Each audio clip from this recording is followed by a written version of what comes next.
My name is Erik, and I have sleep apnea. So, about 6 years ago, things came to a head. My partner was growing more and more frustrated with my loud snoring. It was keeping her up at night.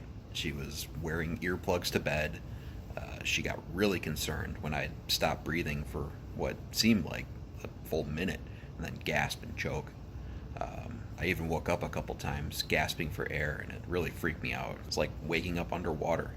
On top of that, I was just tired all the time. At first, I thought it might just be my age and having kids wearing me down, but I was barely surviving the workday with unhealthy amounts of coffee and energy drinks. It was affecting my mood. It's terrible for my body. I brought it up to my doctor, and right away he said, "Yeah, that's sleep apnea."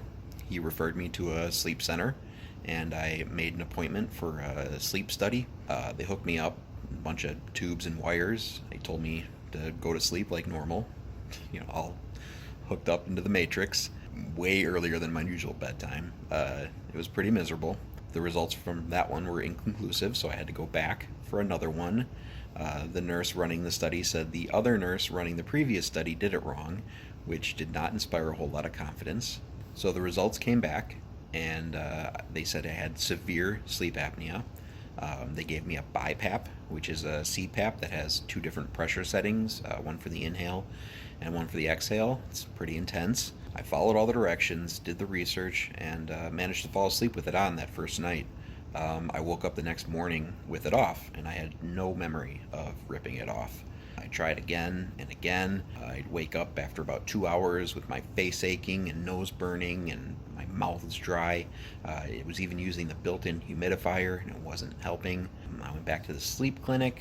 They gave me different masks to use, recommended like an over-the-counter saliva substitute, but I kept having the same problems. Tried every mask style out there. I tried every setting on the machine. I even shaved my beard, which, as you can imagine, was its own special brand of terrifying. When it was time for me to take the information into the sleep center study to see how I was doing with the machine, it showed I didn't have a single night where I wore it long enough for insurance compliance. And eventually, insurance determined that I wasn't using it enough for them to keep paying for supplies. So they pretty much cut me off. I even paid full price on Amazon for a couple other mask styles, trying to find something that would work. I felt totally dejected. I felt like I was failing and it was my fault, like I wasn't trying hard enough. My doctor referred me to an ENT that sent me right back to the sleep study place. She said she'd put in an order so insurance would start covering supplies again. The sleep study place, when I went there, said it wouldn't work like that, and they offered to look into it and get back to me, but I never heard back from them, which is just as well. I was done with that place. But I was starting to lose hope. I kept hearing about people dying with sleep apnea as a contributing factor. People I admire, like Reggie White, Carrie Fisher. I knew losing weight would be a way to fix myself potentially, but it's really, really hard to work out and eat right when you're just exhausted all of the time. So a little less than a year ago, I decided to start looking for a new job, and I came across Advent. I did some research on the company, and right away I could tell that they were different. There was this message of, we know what you're going through, and we can help you get better.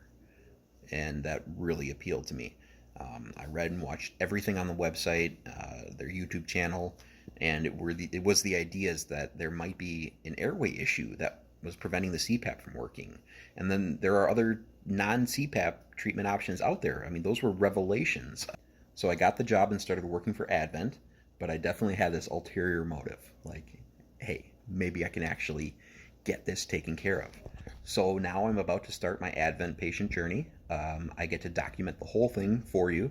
I get to show you exactly what it's like.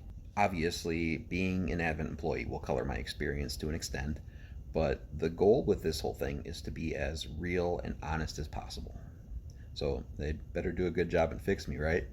So pretty soon I'll be having my virtual consultation and visit, and I get to take you guys along with me. Look forward to it. Talk to you again soon.